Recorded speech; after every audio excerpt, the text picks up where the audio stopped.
இப்போது லீகில் வந்து A4 எடுக்கணும் இல்லை A3 A4 எடுக்கணும்னா நீங்கள் ஃபஸ்ட்டு செய்ய வேண்டியது உங்களோட பேப்பரை இந்த ஆங்கிளில் ஃபஸ்ட் நீங்கள் வச்சிடணும். ஐ மீன் தெரியுதுங்களா, நீட்டில் இப்படி வச்சிடணும். இது பேர் லேண்ட்ஸ்கேப்பு. இதில் வச்சிட உடனே இந்த சைஸ் கேட்கும்.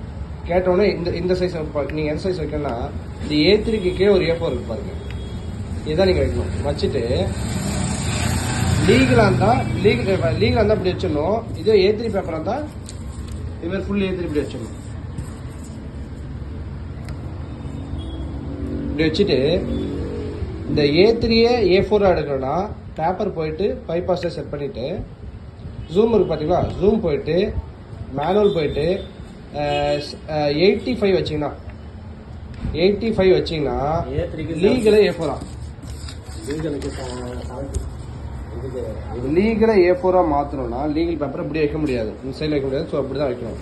லீகல் பேப்பரை அப்படி வச்சுட்டு ஜூம் வந்து 85 வச்சிடணும். இங்கே பாருங்கள், பேப்பர் வந்து பைபாஸ் ஸ்டைலில் A4 6, ஜூம் வந்து 85. இப்போ ஸ்டார்ட் பண்ணிங்கன்னா உங்களுக்கு லீகலே A4 வர வச்சிடும். இதுவே A3 A4 எடுக்கணும்னா இங்கே A3 இப்படி மேலே வச்சுருங்க. வச்சுட்டு